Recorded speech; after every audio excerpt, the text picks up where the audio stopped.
The city was just beginning to stir as the sun's first rays slipped between towering buildings, casting long, amber shadows across bustling sidewalks.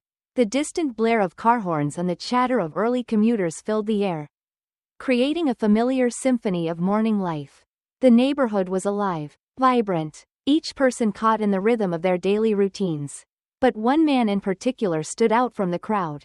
Jamal West, dressed in a sharp, tailored suit that seemed to catch every glint of light, moved with a calm, confident grace. His polished shoes clicked softly on the pavement as he strolled, unfazed by the rush around him.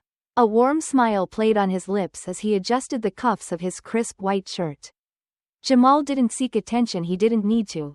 His presence was magnetic in a way that drew respectful nods from passers-by and admiring glances from strangers. It was a rare confidence born from years of resilience, tempered by experience. Jamal had just finished breakfast at a small diner on the corner, a place he frequented on quiet mornings like these. The staff knew him by name and always greeted him with warm familiarity, ensuring his scrambled eggs, turkey bacon, and side of fruit were prepared to perfection. But as he left the diner, something unusual caught his attention. Standing near his car, parked on the curb, were two police officers both staring directly at him. Jamal's fingers froze around his phone as he slipped it from his pocket to check a message from his mother, who'd texted him about dinner that evening. He glanced at the officers, feeling the weight of their gaze, but forced himself to stay calm. This wasn't the first time he'd felt this kind of scrutiny. As a black man, he had learned young how to handle himself in moments like these. His father had drilled it into him. Stay calm. Stay respectful. Give them no reason. Excuse me, sir, one of the officers called out, stepping closer. His voice was sharp, almost challenging. Jamal turned to face him, carefully neutral, his phone still in hand. Yes, officer, he replied, his tone polite, controlled. The officer, his name tag reading Riley, narrowed his eyes. Beside him, his partner, Jenkins, stood with his hand resting on his belt, close to his holster. There was no friendly greeting, no explanation, just a cold, unyielding stare. Can I see some ID? Riley demanded. The tone was off, far from a simple request. Jamal's instincts fired a warning. He had been through situations like this before. But something about this encounter felt different. There was an intensity to their gaze that hinted at more than just routine protocol. May I ask why, officer? Jamal responded, keeping his voice steady, calm. He'd done nothing wrong, and he knew his rights. Riley's smirk was brief and condescending. Just show us your ID, sir. It's a simple request. His tone made it clear that this wasn't a suggestion. Jamal held his gaze for a heartbeat before slipping his wallet from his pocket. All right, he said, handing over his license. But I'd still like to know why I'm being asked for it. As Riley took his ID, Jamal saw Jenkins shift slightly, almost as if he were preparing for something. Jamal's pulse quickened, but he kept his composure, watching them both closely. What are you doing in this neighborhood? Riley asked, flipping the ID between his fingers. Jamal's brows furrowed slightly. I was having breakfast, he replied, his tone still controlled. Is there a problem? The officer's gaze hardened. We've had reports of suspicious activity in the area, and you match the description of someone we're looking for. Jamal felt his stomach twist. He'd heard it all before. Black man in a nice neighborhood. Must be up to something. The line was familiar, exhausting, and infuriating. I see, Jamal said carefully, his tone laced with restraint. Well, I'm sure it's a misunderstanding. I'm just heading to my car to go to work. What kind of work do you do? Riley pressed, leaning closer. Jamal's answer was steady. I'm a lawyer. I have a meeting in an hour. So if there's nothing else. The words seemed to catch Riley off guard. He faltered, but only for a moment. A lawyer? Huh? You don't say. Behind him, Jenkins' face twisted into a smirk. You sure you're not hiding anything? Got anything illegal in that car of yours? The tension rose in the air, a live wire between them. Jamal could feel the situation inching toward a dangerous line. He kept his voice level, calm. There's nothing illegal in my car. Officer, you're welcome to check. But I'd prefer you didn't waste your time. I'm just trying to get to work. You don't get to decide how we do our job. Riley shot back, his voice dropping into a harsh, almost menacing tone. Step away from the car. Jamal hesitated. He hadn't done anything wrong. He'd complied with every demand. But the situation was veering into dangerous territory. His father's voice echoed in his mind, urging him to stay calm, to be smart. Slowly, he raised his hands in a gesture of surrender. All right, he said softly, taking a step back from his car. But before he knew it, Riley lunged forward, gripping Jamal's arm and wrenching it behind his back.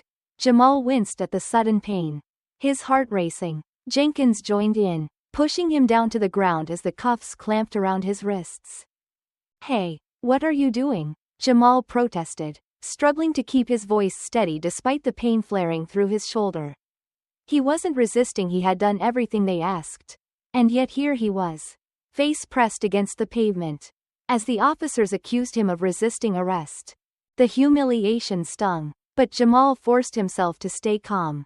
From his angle on the ground, he could see the crowd gathering, faces twisted in confusion, concern, and anger. A few people held up their phones, recording, capturing the injustice as it unfolded. This isn't over, he managed to say, his voice strained but defiant. He knew he was powerless at this moment. But there was a glimmer of hope in the crowd, in the eyes watching him, bearing witness. He took a breath, bracing himself. This was only the beginning. The police station was a world apart from the busy streets outside. Inside, the walls were a cold, clinical gray under the harsh fluorescent lights, and the air held the stale, metallic scent of metal and disinfectant. Jamal's footsteps echoed as officers Riley and Jenkins led him through the main corridor, his hands cuffed tightly behind his back. As they moved, officers and staff glanced up from their desks, a flash of curiosity crossing their faces. Jamal's tailored suit, calm demeanor, and confident stride were all out of place in this setting, and the contrast did not go unnoticed. Riley led Jamal toward a processing desk, where a tired-looking officer glanced up briefly before returning his focus to the computer in front of him. The officer's fingers hovered over the keyboard, indifferent as he asked, "Name?" "Jamal West." Riley answered for him, with a tone that lacked even a hint of respect. Jamal stayed silent, his mind racing with the injustice he'd just endured. He'd done everything by the book, obeyed every command, yet here he was, treated like a criminal. He could feel the weight of every stare, every assumption, bearing down on him. Meanwhile, across the station, a young officer named Stevens watched the scene unfold. He'd been in the force for only a few months and had already learned to keep his head down. But something about this arrest didn't sit right with him. The name Jamal West tugged at his memory, sparking a vague recognition that urged him closer, trying to get a better look at the man they were processing. As Riley and Jenkins marched Jamal toward the fingerprinting station, Stevens slipped up beside them, careful not to draw attention.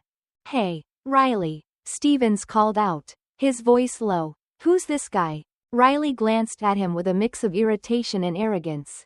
"Just some lawyer," he muttered. "Probably thinks his fancy suit and smooth talk make him special." Stevens hesitated, his brow furrowing. "Did you check his background?" Riley smirked. "Don't need to. He's another punk who got in over his head." But Stevens couldn't shake the feeling that Riley was wrong, that this man was someone different, someone significant.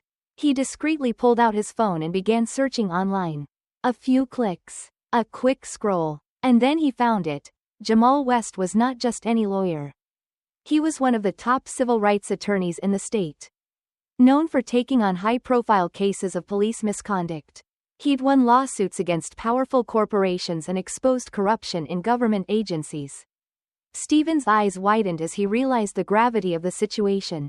If they had arrested that Jamal West, this wasn't just an arrest.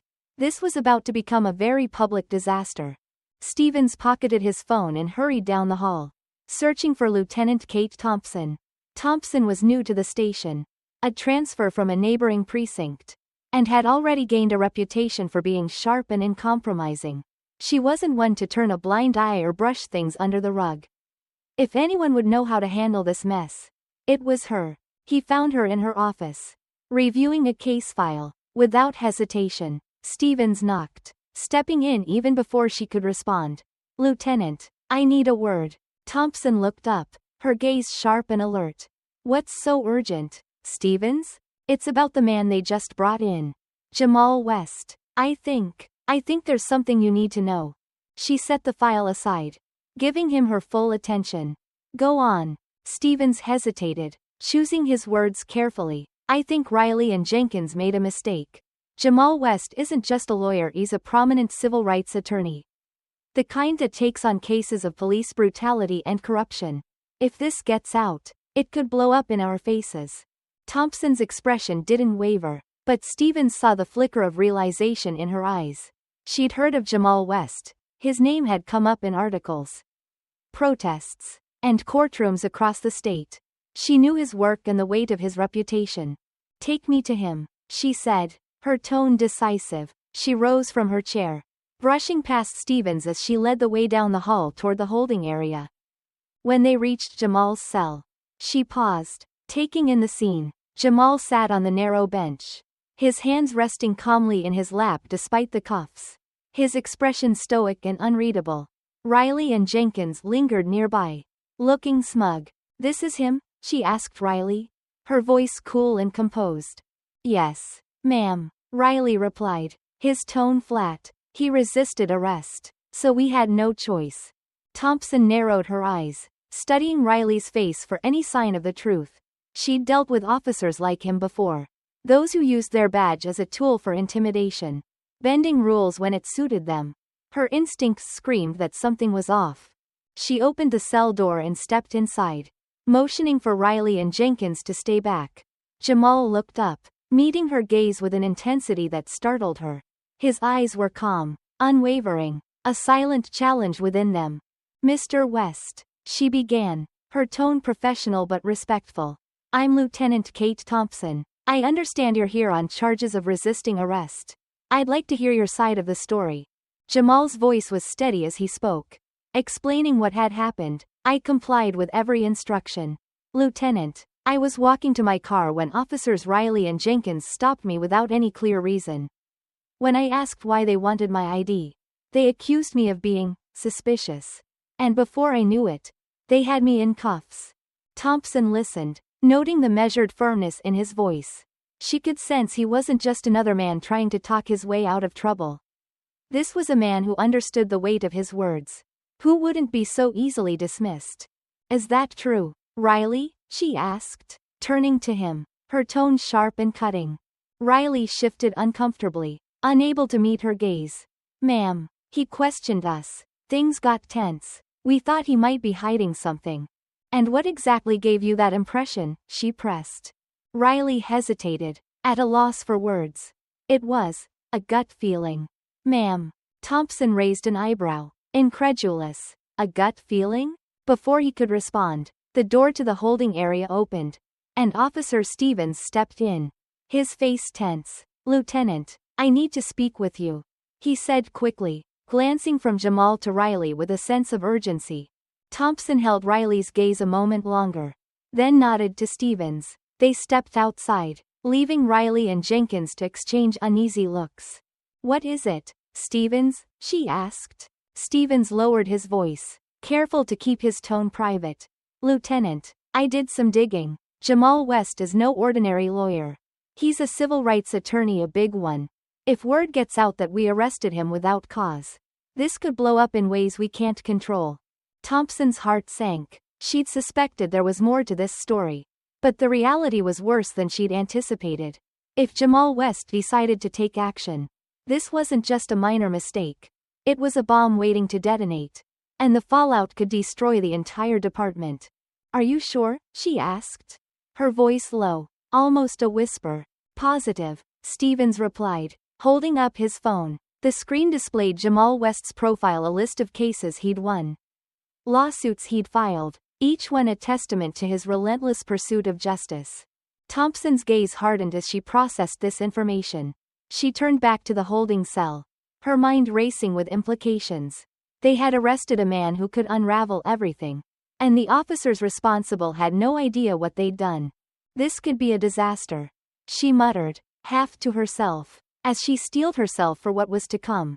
Inside her office, Lieutenant Kate Thompson sat with her hands folded tightly together, staring at the screen on her computer. Her mind whirling, she read through Jamal West's profile, each line confirming what Officer Stevens had told her. This wasn't just another citizen falsely detained. Jamal West was a powerhouse, a civil rights attorney with a reputation for fearlessly exposing corruption and misconduct. As she read about his cases, her pulse quickened. He'd taken on police departments, powerful corporations, and even government agencies. His recent case had brought down several high-ranking officers and had become national news. If Jamal decided to fight back, this incident could set off a firestorm, the kind that could level the entire precinct and leave their reputations in shambles. Thompson shut her computer with a decisive snap. There was no time to lose. She needed answers, and she needed to hear them directly from Riley and Jenkins. She found the two officers in the break room, their postures relaxed, talking as if their morning had been uneventful. But when they saw Thompson approach, her expression severe, both men straightened, the easygoing atmosphere vanishing instantly. "Riley, Jenkins," she said sharply, motioning them to follow her into the conference room down the hall. The two exchanged a glance, but the lieutenant's unyielding gaze left no room for argument. They followed her silently, a vague sense of apprehension settling between them. Inside the conference room, Thompson closed the door and turned to face them, arms crossed tightly, her expression severe. "Do you have any idea what kind of trouble you've caused?" she demanded. Her voice low but sharp. Riley and Jenkins exchanged uncertain glances, clearly caught off guard by her tone. "What do you mean, Lieutenant?" Riley asked, trying to keep his voice steady, though he could feel the unease growing. Thompson's eyes blazed as she leaned forward. "You arrested Jamal West, a prominent civil rights attorney and a federal asset. Do you realize the kind of damage this could do to the department? If he files a lawsuit or brings this case to the media, we'll be buried in public outrage. We're talking about federal oversight, investigations, and the complete dismantling of our department." Jenkins paled, his confident demeanor crumbling as the weight of her words sank in. "But, he didn't say anything. Lieutenant, how were we supposed to know who he was?" "It doesn't matter." Thompson's voice rose, her frustration clear. "You should have done your due diligence. You arrested him based on a gut feeling, and dragged him down here like a criminal. You're supposed to be trained professionals, not a pair of overzealous rookies." Riley swallowed hard, his voice barely a whisper. "We thought he looked suspicious. We thought he might be hiding something." Thompson's eyes narrowed, a fire sparking behind them. "Just because he was a black man in a suit in this part of town?" Neither man responded, but their silence was answer enough. Thompson took a slow breath, trying to calm the simmering anger beneath her words. "Your recklessness has endangered this entire department. And let me be clear, if this incident escalates, you two will be the first to face the consequences." Before either of them could respond, a sharp knock echoed from the door. It opened to reveal Officer Stevens, his face pale with worry. "Lieutenant," he said, his voice urgent, "there's someone here to see you. He says it's about Jamal West." Thompson's eyes hardened. "Who is it?" "A federal agent," Stevens replied, his voice barely above a whisper. "Agent Mark Williams." A chill settled over the room as Riley and Jenkins exchanged panicked glances. Thompson, however, remained composed, masking the apprehension swirling inside her. She turned to Stevens. "Send him in." A moment later, Agent Williams strode into the room. He was tall, with a sharp, assessing gaze and an air of authority that demanded respect. His tailored suit fit him perfectly, the badge clipped to his belt glinting under the fluorescent lights. Thompson straightened, meeting his gaze with a mixture of professionalism and concern. "Agent Williams," she greeted, extending her hand. "Lieutenant Kate Thompson." Williams shook her hand firmly, his face unreadable. "Lieutenant, thank you for meeting with me. I'm here to discuss the recent arrest of Mr. Jamal West. I trust you're aware of his significance." Thompson nodded, a faint flush of embarrassment coloring her cheeks. "Yes, Agent Williams, I've recently been informed. Williams's gaze flicked briefly to Riley and Jenkins, his expression growing colder. Mr. West has been collaborating with us on a federal investigation into systemic corruption in law enforcement. He's gathered substantial evidence, and his arrest this morning wrongful, by all accounts, could jeopardize the entire operation. Riley's face drained of color, and he stammered, We didn't know, sir. We were just following protocol. Protocol? Williams's voice was ice. You arrested a high-profile civil rights attorney based on nothing but a hunch. That is not protocol. That's reckless. Thompson clenched her jaw, her frustration mounting as she realized just how close they were to complete disaster. Agent Williams, she interjected, I assure you, this matter will be handled internally. The responsible parties will be disciplined, and we will fully cooperate with your investigation. Williams regarded her for a long moment, weighing her words. Good. Because as it stands, Mr. West has every reason to take legal action. The only thing holding him back is the trust he has in the system, something officers like these seem determined to undermine. He turned to Riley and Jenkins, his tone steely. If I were you, I'd be very careful about your next steps. The federal government is watching, and any further misconduct will be met with swift and severe action. With that, Williams nodded to Thompson and strode out, leaving a heavy silence in his wake. Thompson turned back to the two officers, her gaze like steel. You two are dismissed. Go. Now. Riley and Jenkins wasted no time, retreating with faces pale and expressions grim. As they left, Thompson's frustration turned to resolve. She would not allow one mistake, no matter how reckless, to destroy everything she'd worked for. She would see this through, for the sake of the department and for the integrity of the badge she wore. The sun was high by the time Jamal West walked out of the station. His jaw clenched and his heart pounding. His wrists throbbed from the cuffs that had only recently been removed. And a quiet fire smoldered in his eyes as he took in the sight before him. A crowd had gathered outside the station, far more people than he had expected. They filled the sidewalk and spilled into the street, holding up signs and chanting. Phones were raised, cameras pointed at the building, capturing every detail. This wasn't just a gathering. This was a full-blown protest. Jamal took a deep breath, scanning the crowd, faces he recognized and others he didn't, neighbors, community leaders, and even strangers who had come in solidarity. His friends and family stood among them, faces tense and defiant. They had heard what happened, and they were here to support him. A young woman in the front row held up a sign that read, Justice for Jamal. Next to her, a middle-aged man shouted, End police abuse. We're tired of the lies. The energy was electric, pulsing with frustration and an urgent demand for change. Jamal could feel it, and a part of him was both humbled and enraged by the support. He hadn't planned to make a scene. He hadn't wanted to be the spark for this fire. But looking at the crowd, he realized he no longer had a choice. From the station's entrance, Lieutenant Kate Thompson watched the scene unfold, her expression a mask of professionalism. But inside, she was a storm of worry and determination. The protest had taken shape faster than she could have imagined, the community mobilizing with a strength and urgency that left no room for doubt. They wanted answers and they wanted Jamal free. She knew that this crowd wasn't going anywhere until something was done. And she felt the gravity of it settle in her chest. If this wasn't handled correctly, the situation could spiral out of control and result in more than just public outrage. It could lead to the type of crisis that destroys careers, precincts, and even cities. Beside her, Officer Stevens shifted uncomfortably, watching the protesters with a mixture of awe and anxiety. Lieutenant, this is getting out of hand, he said quietly. We need to do something before this escalates. Thompson nodded, her jaw set. I know, and I have an idea. Follow me. With a nod, Stevens followed her through the bustling corridors and back to the holding area, where Jamal was preparing to leave. He glanced up as they approached, his eyes locking onto Thompson's with a calm intensity that told her he knew exactly what he was doing. Mr. West, she began, careful to keep her tone respectful.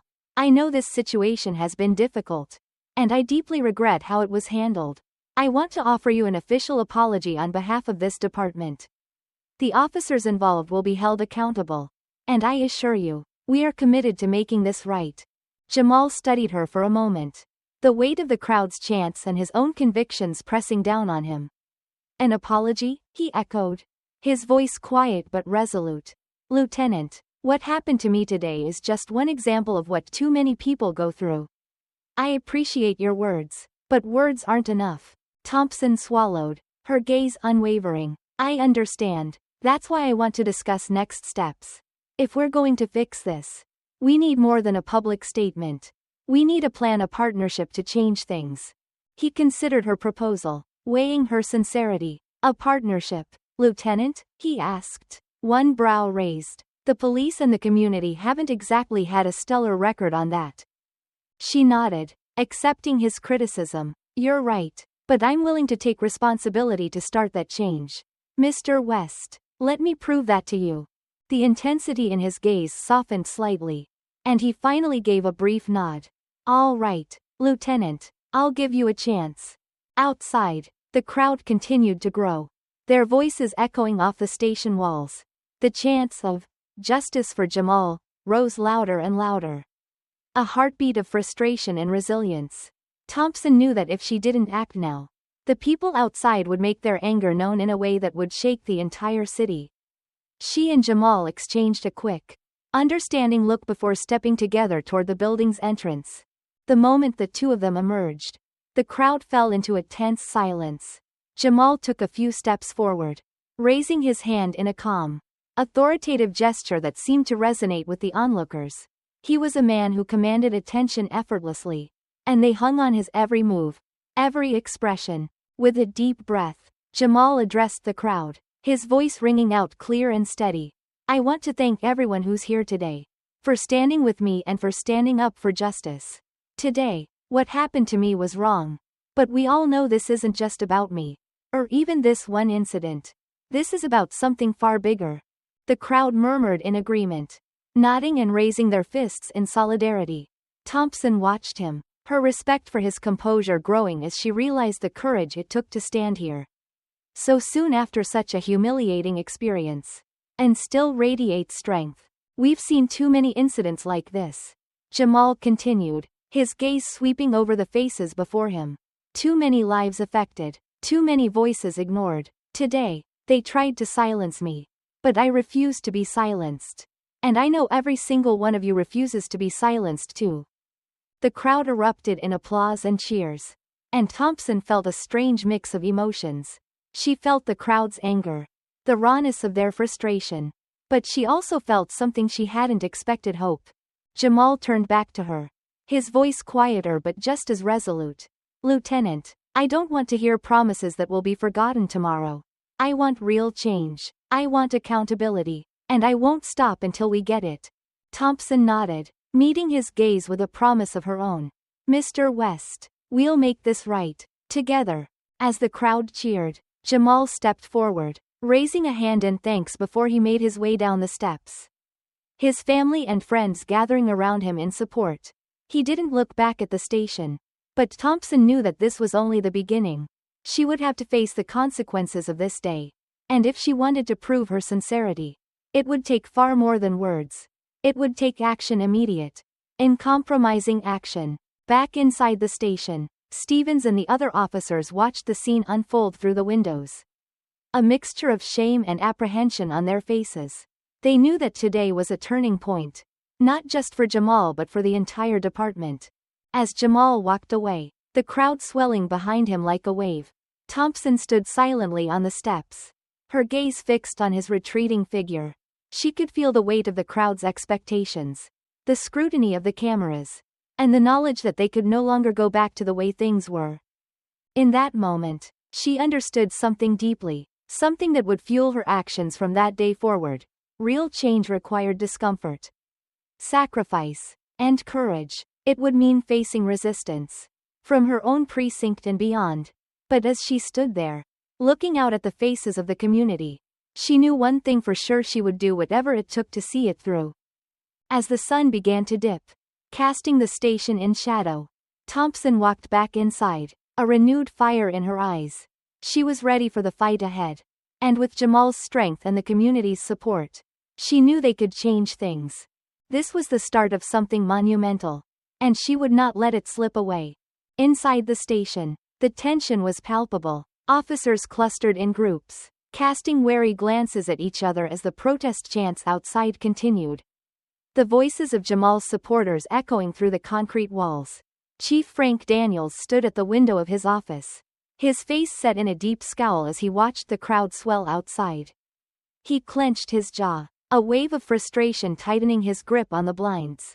Daniels had been chief for years and was no stranger to controversy. But this was different. This was a powder keg. And it was clear that if he didn't act soon, the entire department was at risk of being consumed in the fire of public outrage. With a resigned sigh, he turned away from the window, running a hand over his graying hair. The knock on his office door was sharp, almost jarring. Lieutenant Kate Thompson stood in the doorway, her posture straight, face calm but determined. Daniels waved her in, gesturing to the chair across from him. "Lieutenant," he began, trying to keep his tone controlled. "What the hell happened out there? We've got a full-blown crisis on our hands. And it's on your watch." Thompson held her ground, her gaze steady. "With all due respect, Chief, this isn't just a crisis. This is a consequence. Riley and Jenkins arrested a man with no cause, based on nothing but their own prejudices. That man happens to be a prominent civil rights attorney. And now we're facing the fallout."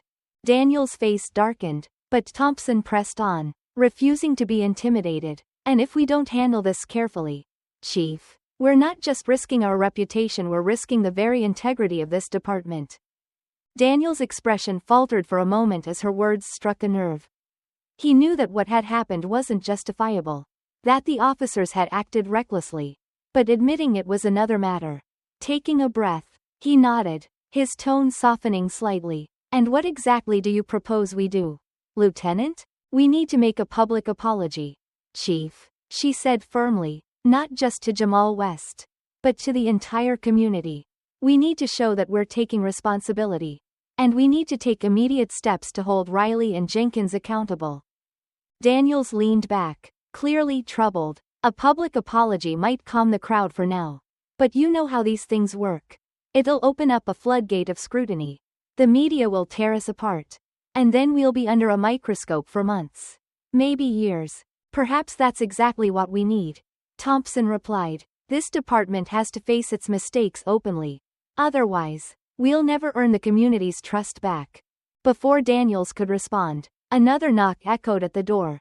This time it was Officer Stevens, looking tense and uncomfortable. "Chief, Lieutenant, you both need to see this." They followed him out of the office, down the corridor, and through the main hall. As they approached the lobby, the sound of the chanting outside grew louder, swelling with each step. When they reached the front entrance, they stopped short, taking in the sight before them. The crowd outside had doubled in size. People filled the sidewalks, spilling into the street, holding signs and chanting with a passion that was impossible to ignore. At the forefront was Jamal West, standing alongside community leaders, activists, and even local politicians. His face was calm but determined, his presence radiating a powerful energy that seemed to give the crowd strength. Thompson felt a surge of respect for Jamal. Here was a man who had every right to be furious, to call for retribution, yet he stood with a calm dignity that only reinforced the gravity of his message. She could tell that this wasn't just about his own experience, this was about something bigger. Daniels swallowed hard, glancing sideways at Thompson. "It's time," he muttered, sounding resigned but resolute. "Let's get this over with." Outside, a podium had been set up in front of the station, surrounded by a sea of reporters and cameras waiting to capture every word. Thompson and Daniels stepped forward, moving slowly through the crowd as officers held the line to keep the path clear. The crowd fell into a tense silence as they took their places at the podium, the air thick with anticipation. Daniels gripped the sides of the podium, his knuckles white as he steadied himself, and cleared his throat. His voice, usually so commanding, sounded strained as he began. "Good afternoon. I stand here today to address the events that have taken place involving Mr. Jamal West." He hesitated, glancing at Jamal, who stood silently in the crowd. his gaze steady and unflinching. Daniels forced himself to continue, his voice low but firm. The arrest of Mr. West was a mistake, one that should never have happened. I take full responsibility for this incident, and I offer my sincerest apologies to Mr. West and to the community. A murmur of mixed emotions, anger, skepticism, and cautious approval rippled through the crowd. Daniels pushed forward, his voice growing stronger. We recognize that this incident highlights a deeper issue. We are committed to taking concrete steps to ensure that our department operates with integrity, fairness, and respect for every member of our community. Daniels gestured toward Thompson. As part of this commitment, Lieutenant Kate Thompson will lead a full investigation into the actions of the officers involved. Effective immediately, Officers Riley and Jenkins have been suspended pending a comprehensive review. The crowd murmured again, some cheering, others nodding in approval, but the skepticism was still there, thick in the air, as if they were waiting for more, something real, something that went beyond words. At that moment, Jamal stepped forward, and Daniels paused, instinctively stepping back from the podium to allow him space. Jamal's calm but firm presence commanded the crowd's attention, and he took his time, letting the silence settle before he spoke. I appreciate Chief Daniels' apology, Jamal began, his voice carrying over the crowd with a steady authority. But this isn't just about an apology. It's about a system that has allowed these incidents to go unchecked for far too long. The crowd erupted in applause, their voices echoing in agreement. And Jamal raised a hand to quiet them, his gaze unwavering. We've heard apologies before, he continued, but what we need now is action. True justice requires more than words. It requires accountability. It requires change. And it requires every one of us to hold this system to the highest standards, so that no one has to go through what I went through. The crowd cheered louder, their voices merging into a powerful wave of unity and support. Thompson felt a strange, renewed sense of hope, as if Jamal's words had touched something deep within the heart of the crowd and maybe even within the department. As Jamal stepped back, he turned to face Daniels and Thompson, his gaze steady. The community will be watching, Chief. We're not going anywhere. We will keep showing up. And we will keep demanding change until real progress is made. Daniels nodded, understanding the gravity of Jamal's words. Mr. West, you have my word. This department will make things right. Jamal's expression softened slightly, though his resolve remained. Let's hope so, Chief. For all our sakes. With a final nod to the crowd, Jamal walked back down the steps, the people parting to let him through. As he rejoined his friends and family, they surrounded him in support, their strength a silent promise that they would continue the fight. As the crowd slowly began to disperse, Thompson looked at Daniels, her expression a mixture of relief and resolve. She knew this was only the beginning. The road ahead would be long and fraught with challenges. But with Jamal's strength and the community's support, she believed they could make a difference. Inside, officers were silent, watching through the windows, some thoughtful, others visibly shaken. Stevens, who had been observing quietly, approached Thompson, a glimmer of admiration in his eyes. Lieutenant, he said softly, I think we're on the right track. People like Jamal, they're not going to let us forget what's happened. Maybe it's time we started listening. Thompson nodded, her gaze fixed on the diminishing crowd. You're right, Stevens. It's time we did more than listen. It's time we took real action. As she turned back toward the precinct, Thompson felt a renewed sense of purpose. The weight of responsibility was heavy, but it was also a reminder of what was at stake. This wasn't just a matter of saving face. This was about rebuilding trust, mending wounds, and creating a foundation that couldn't be so easily shaken. With a steady breath, she prepared herself for the work ahead. This was her chance to make things right, and she wasn't about to waste it. The mood at the community center was charged with a mix of excitement and urgency. Inside, a crowd of local leaders, concerned citizens, and activists gathered around a large table in a brightly lit room. The voices were passionate, debates breaking out in clusters as people discussed ideas, strategies, and visions for a better future. Jamal West stood at the head of the table, observing the scene with a quiet pride. What had started as a reaction to his wrongful arrest had blossomed into something larger, a movement with the potential to transform their entire community. He cleared his throat, and slowly, the room fell silent as everyone turned their attention to him. Jamal felt the weight of their expectation. But he also felt a renewed sense of purpose. This wasn't just about his own experience anymore. This was about addressing the injustices that affected so many people. "Thank you all for being here," Jamal began, his voice steady. "I know these past few days have been intense. But seeing all of you here, ready to work toward change, gives me hope. We have an incredible opportunity here, not just to seek justice for what happened to me, but to create a foundation for lasting change in our community." A woman near the end of the table, Maria Hernandez, a local teacher with a passion for social justice, raised her hand. "Jamal, I think we need to start with the schools. If we want real change, we have to start with our young people. Education is key." Jamal nodded, smiling at her. "You're absolutely right, Maria. Educating the next generation about their rights, about civic engagement, that's crucial. But we can't stop there. This movement needs to be multifaceted." Dr. James Carter, a sociology professor, leaned forward, his tone thoughtful. "We need to address the immediate needs of those who have already suffered under this unjust system.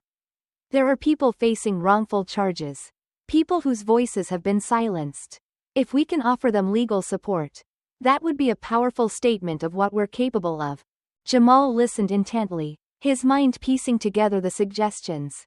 "Exactly. That's why I propose we establish the Community Justice Initiative, a coalition that combines education, legal aid, and oversight. We need to give people the resources they need to stand up for themselves and hold the system accountable." A murmur of agreement swept through the room. Jamal glanced around, taking in the hopeful expressions. He could feel their eagerness, their readiness to make a difference. This was more than a single meeting. It was the beginning of a shift in their community's relationship with justice. "We'll start by creating a legal aid clinic," he continued, "where people can come to get support, advice, and representation if they can't afford it. We'll prioritize cases of wrongful arrest, police misconduct, and discrimination." A round of applause broke out, and Jamal felt a surge of encouragement. This was what he had been waiting for, what he knew the community had been craving for years. For the first time, they had a concrete plan, a way to fight back, to reclaim their dignity. As the meeting progressed, ideas flowed freely. They discussed plans for community events, workshops in local schools, and neighborhood watch groups that would work in partnership with the police department. But without the racial profiling that had plagued them for so long. They debated the logistics of forming a community oversight board to monitor police conduct. A board that would be independent and accountable to the people. Jamal noticed a young officer standing at the back of the room, watching with an attentive gaze. It was Officer Stevens, the same officer who had tipped off Lieutenant Thompson about Jamal's background.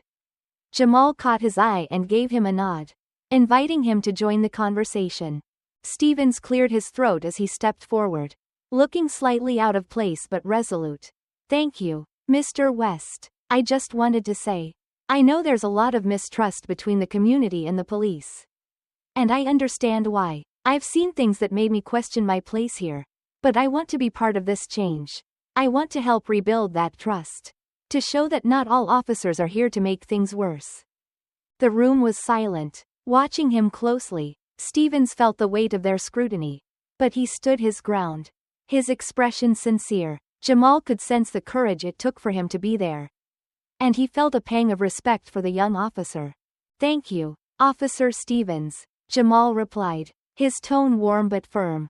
"It's going to take people like you, who are willing to acknowledge the problem and do something about it. To make this work, I'd like to invite you to be part of the oversight board. You can bring insight into the inner workings of the department, and your presence would be a step toward transparency." Stevens nodded, visibly moved. "I'd be honored, Mr. West." As the meeting continued, Jamal realized that something powerful was forming, a coalition built on shared ideals and determination. This wasn't just a reaction to a single incident, it was a movement. A blueprint for how the community could move forward together. He could see the spark in each person's eyes, the hope that had taken root. They were ready to fight for their community, for a fairer future. By the time they adjourned, they had drafted a clear plan. The Community Justice Initiative would be a hub for education, legal aid, and oversight, creating a bridge between the community and the institutions that had failed them for so long. They would host educational programs in schools, offer workshops on civil rights, and ensure that community members understood how to navigate the system and protect their rights.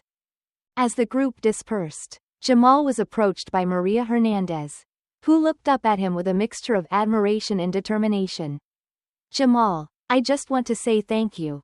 You've given us a way to finally make a difference." Jamal shook his head, a smile tugging at the corners of his mouth.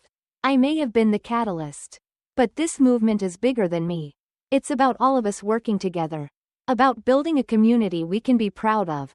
She smiled, nodding in agreement. "Let's get to work." That night, Jamal returned home with a renewed sense of purpose. He knew there was a long road ahead. But as he reflected on the meeting, he felt hope surge within him. This was only the beginning. For the first time, the community had a voice, a collective strength that couldn't be ignored. 6 weeks after the founding of the Community Justice Initiative, CJI, the city was beginning to feel the tremors of change. It wasn't only Jamal West and his group who were pushing for reform.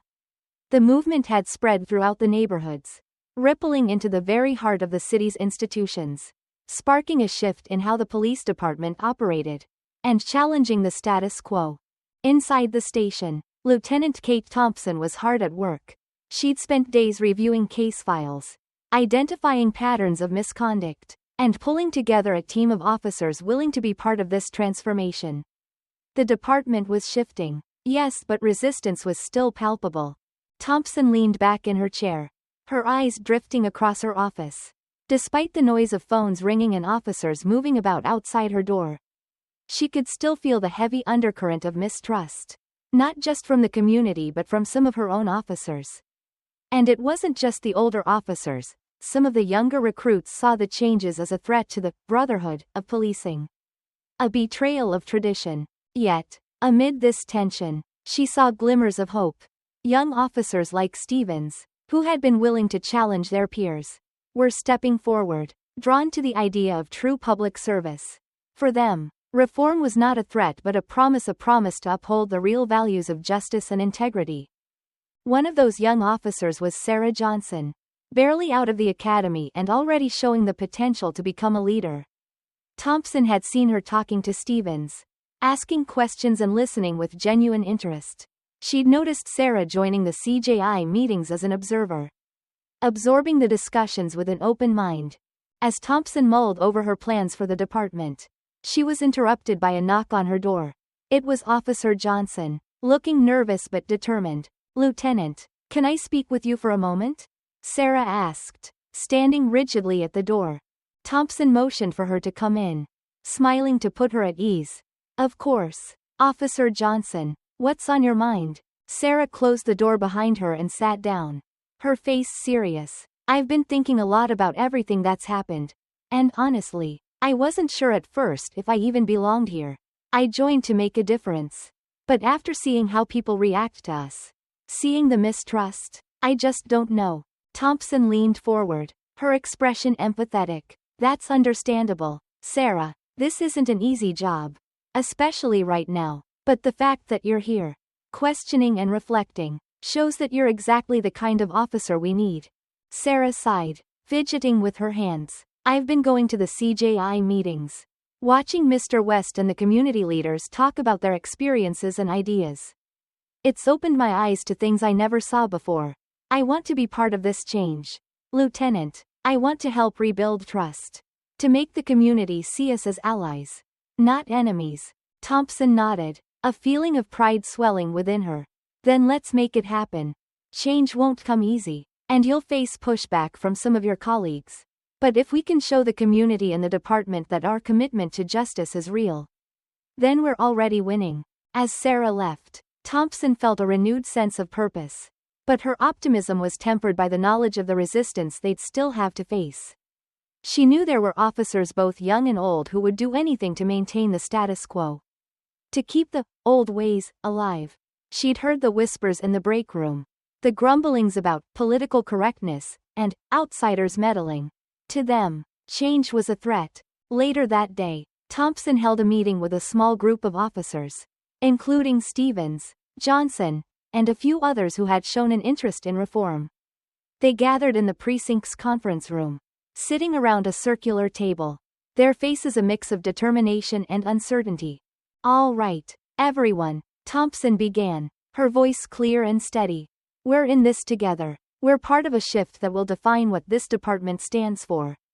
I know some of you have felt isolated because of your support for the CJI and its initiatives. But remember this, you're not alone. And if we do this right, we can set a new standard."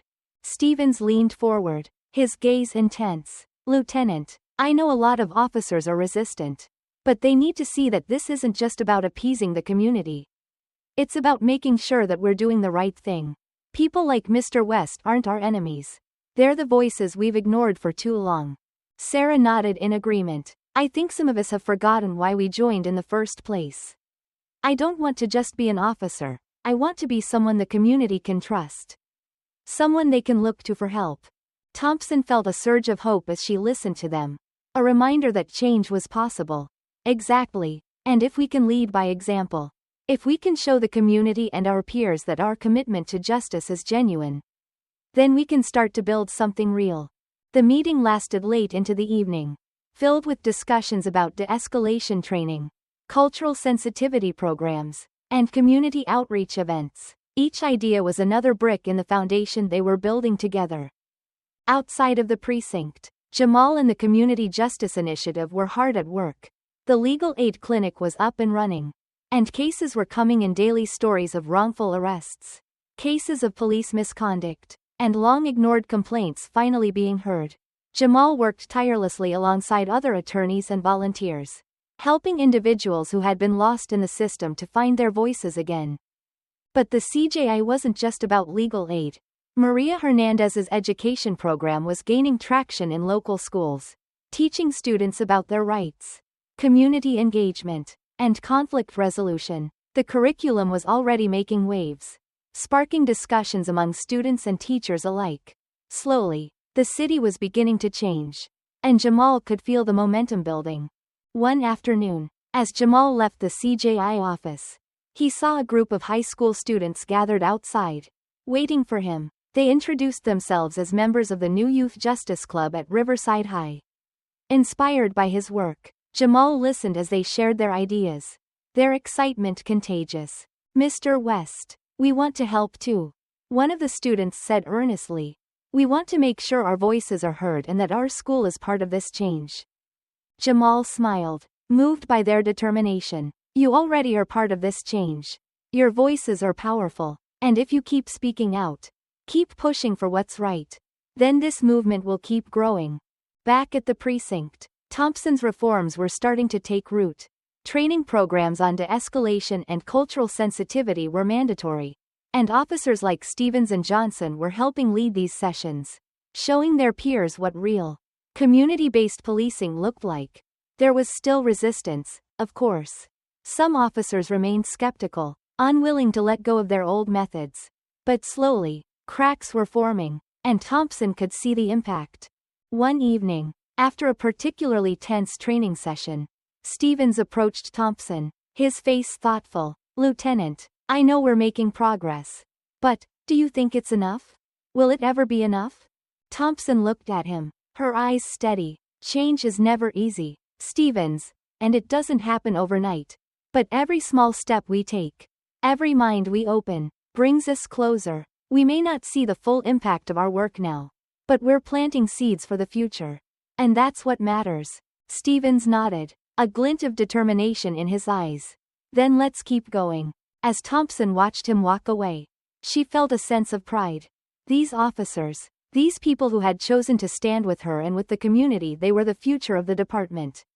And as long as they kept fighting, change was possible. That night, as Jamal sat in his office, going through case files, he felt the weight of all they had accomplished.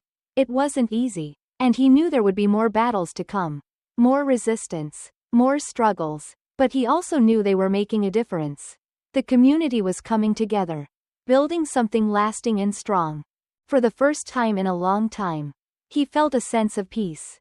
This movement was alive, and with each person who joined, each officer who changed, each young person who was inspired, they were moving closer to the justice they all deserved.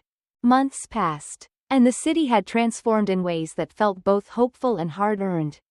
Jamal West sat in the Community Justice Initiative office, surrounded by framed photos of events, marches, and workshops. Each picture told a story of resilience, solidarity, and progress. The legal aid clinic had taken on dozens of cases, representing people who had previously felt invisible.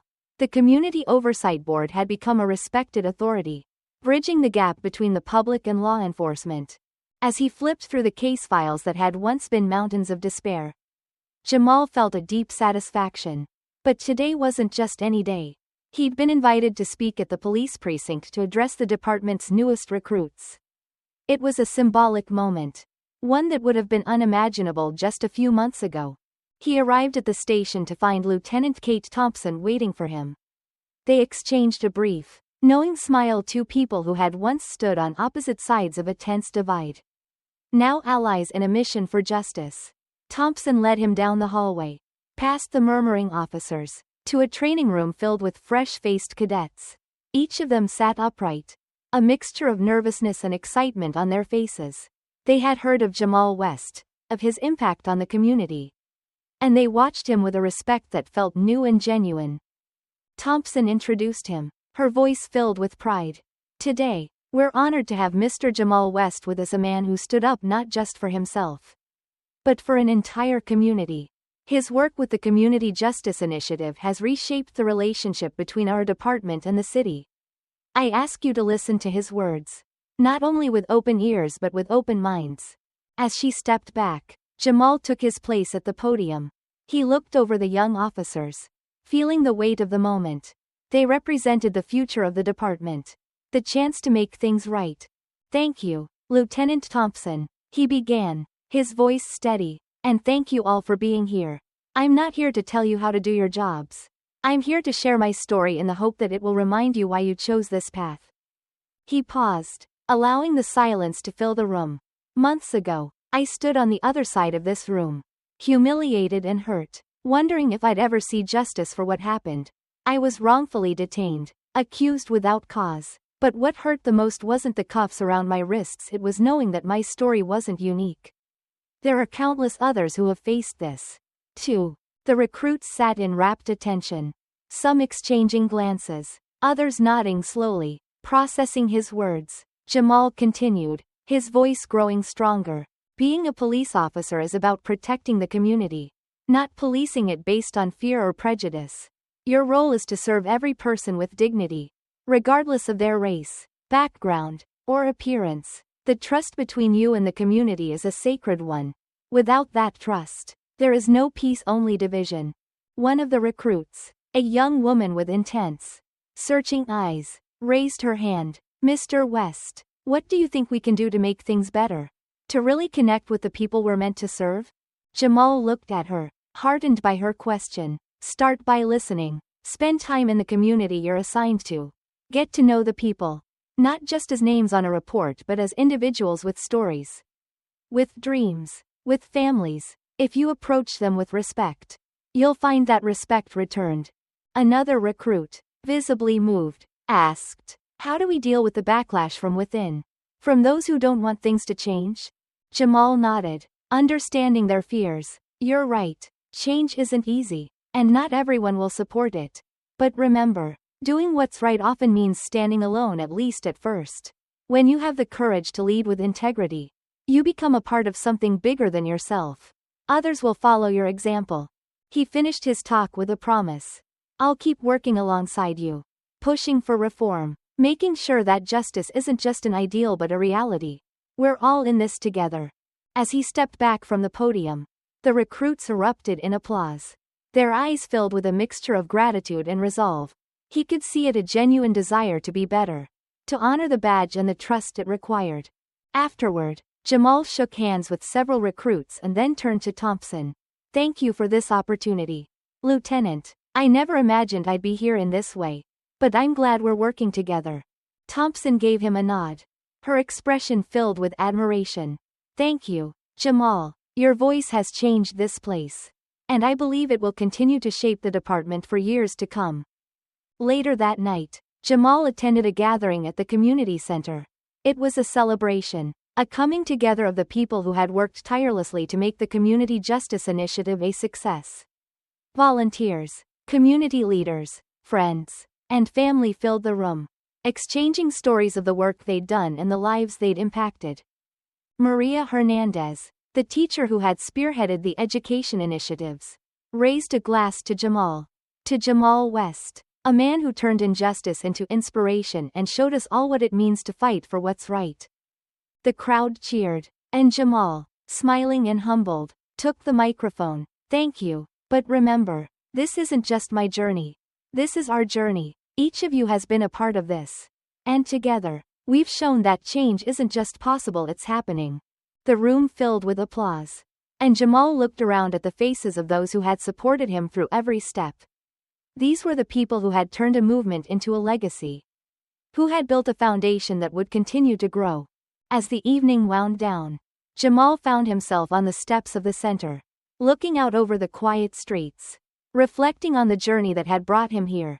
He thought of his arrest, the faces in the crowd that had stood with him, the protest that had sparked this fire of change.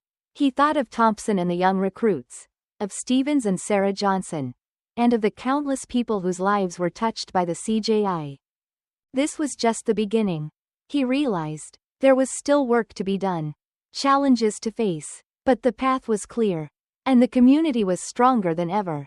He took a deep breath, feeling the peace of knowing he'd turned his pain into purpose. And with that purpose, he and his community would continue forward, creating a legacy of justice, dignity, and unity that would live on for generations.